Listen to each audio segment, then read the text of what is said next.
కర్నె అరవింద్ గారు బీఆర్ఎస్ నాయకులు లైవ్లో జాయిన్ అయ్యారు. అరవింద్ గారు నమస్కారం అండి. నమస్తే సార్. నమస్తే. ఏంటి ఈరోజు బీసీ నాయకులతోటి రేవంత్ రెడ్డి సమావేశాన్ని ఏర్పాటు చేసి అది రాజకీయ అంశంగా చూడాలా, లేకపోతే నిజంగానే బీసీలపై చిత్తశుద్ధితోటి రేవంత్ రెడ్డి ఈ యొక్క సమావేశాన్ని నిర్వహించారా? మరోపక్క ప్రజల్లోకి ఈ యొక్క బలంగా తీసుకువెళ్ళాలి ఈ కులగణన అనేది. గత బీఆర్ఎస్ హయాంలో జరిగినటువంటి సమగ్ర కుటుంబ సర్వేకు ఇప్పుడు రేవంత్ రెడ్డి సర్కారు చేసినటువంటి ఈ కులగణన సర్వేకి కూడా పోల్చి చెప్పారు. అప్పట్లో ఏం జరిగింది, ఇప్పుడు ఎంతకు ముందుగానే నరసింహరావుకి చదివి వినిపించారు. కానీ ఇప్పుడు ఏ విధంగా చూడొచ్చు అంటారు? ఇప్పుడు గత హయాంలో కన్నా కూడా ఇప్పుడు బీసీ జనాభా పెరిగింది, రిజర్వేషన్లు పెరిగాయి. గత సమగ్ర కుటుంబ సర్వేలో మాత్రం ముస్లిం మైనార్టీలకు సంబంధించినటువంటి 10% రిజర్వేషన్లు అయితే చూపించలేదు. మేము ప్రత్యేకంగా చూపిస్తున్నాం ముస్లిం మైనార్టీలను 10% రిజర్వేషన్లు అని చెప్పేసి ఒక 5 కేటగిరీలుగా సీఎం రేవంత్ రెడ్డి చెప్పారు. ఏ విధంగా చూడొచ్చు అంటారు? సార్, ముందుగా మీకు ప్యానెల్లో ఉన్నటువంటి పెద్దలందరికీ మంచినీళ్ళ దండాలు సార్. నమస్కారాలు. నమస్కారం. ఇవాళ బడుగులపై పిడుగు, కులగణనలో గందరగోళము అనేటువంటి విషయాన్ని సర్వత్రా తెలంగాణ రాష్ట్రంలో ఉన్నటువంటి అన్ని వర్గాల ప్రజలందరూ కూడా మాట్లాడుకుంటున్నటువంటి నేపథ్యం ఉంది సార్. కొత్తగా కొలువుదీరినటువంటి కాంగ్రెస్ పార్టీ ఏర్పడిన తర్వాత అన్ని కూడా అబద్ధాలు, మోసాలు, దగాలు అనేటువంటి పద్ధతుల తెలంగాణ రాష్ట్రంలో ఉన్నటువంటి అన్ని వర్గాల ప్రజలు ఇప్పటికే చెప్తున్నటువంటి నేపథ్యం అయితే చాలా స్పష్టంగా మనకు కనిపిస్తా ఉన్నది. తెలంగాణ రాష్ట్రం ఏర్పడిన తర్వాత 2014లో కేసీఆర్ గారి ప్రభుత్వం ఏర్పడ్డప్పుడు, టిఆర్ఎస్ ప్రభుత్వం ఏర్పడ్డప్పుడు ఆ రోజు సమగ్ర కుటుంబ సర్వే జరిపించి తద్వారా ఒకటే రోజులో ఆ రోజు అమెరికాలో ఉన్నటువంటి వాళ్ళు, యుఎస్ లో ఉన్నటువంటి వాళ్ళు, యూకేలో ఉన్నటువంటి వాళ్ళు, కెనడాలో ఉన్నటువంటి వాళ్ళు, వాళ్ళందరూ కూడా వాళ్ళ గ్రామాలకు వచ్చి ఆ రోజు ఉన్నటువంటి సర్వేలో పాల్గొన్నటువంటి నేపథ్యం మీ అందరు కూడా చూసిండ్రు. దాంట్లో మనకు దాదాపుగా 51% మనము ఉన్నాము అనేటువంటి విషయాన్ని అయ్యాల మనం కాంక్రీట్ గా, కన్స్ట్రక్టివ్ గా, చట్టబద్ధంగా మనం చెప్పినటువంటి మాట గయాల ఉండే. అయితే నేను ఏమంటా ఉన్నాను అంటే సార్, 2011 జనాభా లెక్కలు మనం చూసుకున్నట్లయితే మొత్తం కుటుంబాలు 83,03,612 కుటుంబాలైతే పురుషులు 1,76,11,633 మంది, స్త్రీలు 1,73,92,041 మంది. మొత్తం చూస్తే సార్ 3,50,03,674 మంది 2014లో జనాభా లెక్కలు చూసుకున్నట్లయితే. తర్వాత 2014లో ఆ రోజు మనం చేసినప్పుడు మొత్తం కుటుంబాలు 1,03,95,629 కుటుంబాలుంటే దీంట్లో పురుషుల సంఖ్య 1,84,11,741 మంది సార్.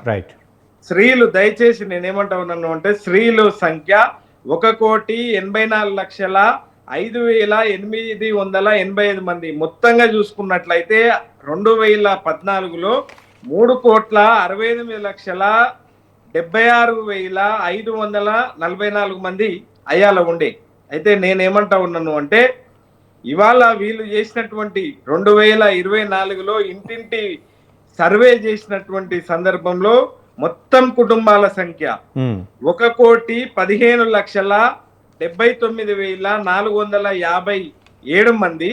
దీంట్లో పురుషుల సంఖ్య 1,79,21,183 మంది, స్త్రీల సంఖ్య 1,70,42,597 మంది. అంటే మొత్తంగా చూసుకున్నట్లయితే 3,70,77,544 మంది ఇక్కడ కనిపిస్తా ఉన్నారు సార్. దయచేసి నేను ఏమంటా ఉన్నాను అంటే, ఏదైనా పారదర్శకంగా జరగాలి ఈ రాష్ట్రంలో. కానీ అరవింద్ గారు, మీరు లెక్కల సహా సవివరంగా వివరించారు అరవింద్ గారు, రైట్, ఓకే.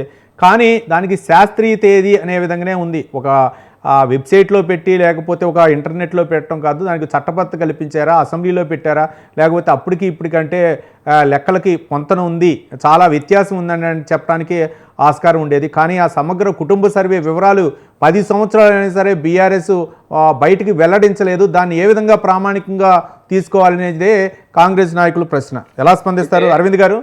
ముమ్మాటికి తప్పు సార్. ఒక అబద్ధాన్ని 100 సార్లు చెప్పి అది నిజం చేసేటువంటి ప్రయత్నంలో ఇవాళ కాంగ్రెస్ పార్టీ ప్రయత్నం చేస్తా ఉన్నది. దాంట్లో అన్ని వర్గాల ప్రజలకు ఇప్పటికే అవగతం అయిపోయింది ఏది రాయి ఏది రత్నము. ఇవాళ తెలంగాణ రాష్ట్రంలో ఎవరు మనకు సుభిక్షంగా గతంలో పరిపాలించినటువంటి వాళ్ళు మళ్ళీ కేసీఆర్ గారే రావాలి అనేటువంటి దాంట్లో ఒక విషయం చెప్పండి అరవింద్ గారు, ఇది ఈ కుటుంబ సర్వే మీరు జరిపినటువంటి కుటుంబ సర్వే 2014 కుటుంబ సర్వేకి ఇప్పుడు కులగణ సర్వేకి అంటే ఏమైనా వ్యత్యాసం ఉందంటారా, లేకపోతే అసలు తప్పులు తడకంటారా? మీ లెక్కలు మాత్రం కాకి లెక్కలే అని చెప్పేసి కేసీఆర్ జరిపించినటువంటి సర్వేని మాత్రం రేవంత్ రెడ్డి బాహాటంగా చెప్పారు. ఇవాళ రేవంత్ రెడ్డి గారు ఆ రోజు 2024 నుండి ఇప్పటి వరకు కూడా ఆయన అధికారంలోకి వచ్చినప్పటి నుంచి నాటి నుంచి నేటి వరకు పచ్చి అబద్ధాలని ఆయన ప్రచారం చేస్తా ఉన్నారు. దాంట్లో మాకంటే ఎక్కువ మీరే క్షుణ్ణంగా గమనిస్తా ఉన్నారు. నేనేమంటా ఉన్నాను అంటే సార్, ఆ రోజు మేము చేసినటువంటి దాన్ని ఆన్ రికార్డ్ లో ఇవాళ వెబ్సైట్లలో పెట్టినటువంటి మాట వాస్తవం. మీరు చెక్ చేసుకోండి, దాంట్లో మాకేం ఇబ్బంది లేదు. ఇవాళ దీన్ని వీళ్ళు ఏమన్నా చట్ట భద్రత కల్పించిండ్రా, దీనికి ఏమన్నా చట్టాన్ని రూపొందించిండ్రా ఒక ప్రశ్న. వీళ్ళు తూతు మంత్రంగా ఒకరోజు అసెంబ్లీని ఏర్పాటు చేస్తారు, దాంట్లో 2 గంటల పాటు వాళ్ళ కేబినెట్ సమావేశం ఉంటది, కేవలం 4 నుంచి 5 గంటల వరకేమో అసెంబ్లీ కొనసాగుతుంది. ఇది అయిపోయింది అనేటువంటి విషయాన్ని ఇవాళ కొత్తగా కొలువుదీరినటువంటి కాంగ్రెస్ ప్రభుత్వం చెప్తున్నటువంటి మాట. దీంట్లో ఇవాళ అన్ని వర్గాల ప్రజలు బీసీలు అందరూ ఎట్లా తక్కువ అవుతారు సార్? ఇవాళ పెరుగుతారు కానీ తక్కువ ఎట్లా అవుతారు? ఇవాళ ఈ 10 సంవత్సరాల కాలంలో పెరుగుతారా తగ్గుతారా? దయచేసి నేను ఏమంటా ఉన్నాను అంటే, పెరిగేటువంటి వాళ్ళని చూపియకుండా వీళ్ళు చేసినటువంటి ఏ రకంగా వీళ్ళు చేసిండ్రు అనేటువంటి విషయాన్ని తెలంగాణ రాష్ట్రంలో ఉన్నటువంటి బీసీ బిడ్డలందరూ కూడా రోడ్డుపైకి వచ్చి ఆర్ కృష్ణ గారితో మొదలు పెట్టుకుంటే బీసీ సంఘాలు, బుద్ధిజీవులు, మేధావులు అందరూ కూడా బయటకు వచ్చి ఇది తప్పుల తడక, ఇది ముమ్మాటికి రైట్. అరవింద్ గారు, మళ్ళొక్కసారి అవకాశం ఇచ్చింది కాంగ్రెస్ ప్రభుత్వం. నెల 16 నుంచి 28 వరకు కూడా ఒకవేళ సర్వేలో పాల్గొనని వాళ్ళు ఎవరైతే ఉన్నారో వాళ్ళకి అవకాశం ఇచ్చింది. మరి బీఆర్ఎస్ నాయకులు పాల్గొంటున్నారా లేకపోతే ఏంటి? పాల్గొనకుండా ఈ యొక్క సర్వే ఉన్నాము సార్. దయించి తప్పుల తడక ఒకటి ఇవాళ డైవర్ట్ పాలిటిక్స్ చేయడం కోసం ఇవాళ మొత్తంగా ఇవాళ 6 గ్యారంటీలు 420 హామీలు చెప్పి ఆయన అదృష్టంగా లక్కీగా లక్కీ వచ్చారా, ఏదొచ్చిందో ప్రజలు ఆశీర్వదించారు, వచ్చారు 5 సంవత్సరాలు. వినాలి కదా, 5 సంవత్సరాలు. 5 సంవత్సరాల పాటుకు ఆయనే ముఖ్యమంత్రిగా ఉండాలి. ఈ రాష్ట్రంలో ఏది రాయి ఏది రత్నము అనేటువంటి విషయం అప్పుడైతేనే తెలుస్తుంది, ఏది ఎట్లా ఉంటది అనేటువంటి విషయం తెలంగాణ ప్రజలకు అర్థమవుతుంది. అయితే నేనేమంటా ఉన్నాను అంటే, ఇవాళ ఆది నుంచి ఆయన మాట్లాడుతున్నటువంటి మాటకు వాక్శుద్ధి, చిత్తశుద్ధి, కార్యశుద్ధి లేదు. ఒకటి. రెండో అంశం ఏంటి అని అంటే, ఈ సువిశాలమైనటువంటి భారతదేశంలో స్వాతంత్ర 75 సంవత్సరాల నుంచి ఎంతో మంది ముఖ్యమంత్రులు అయ్యిండ్రు సార్. ఇవాళ ఉమ్మడి ఆంధ్రప్రదేశ్ అయినరు, తెలంగాణలో ఈయన 2వ ముఖ్యమంత్రి. గతంలో తెలంగాణ తొలి ముఖ్యమంత్రి చేసినటువంటి అభివృద్ధి ఏంది, సంక్షేమం ఏంది, ఎర్ర బస్ నుంచి సేమ్ అదే కూడా ఆయన చెప్పుకుంటుండు.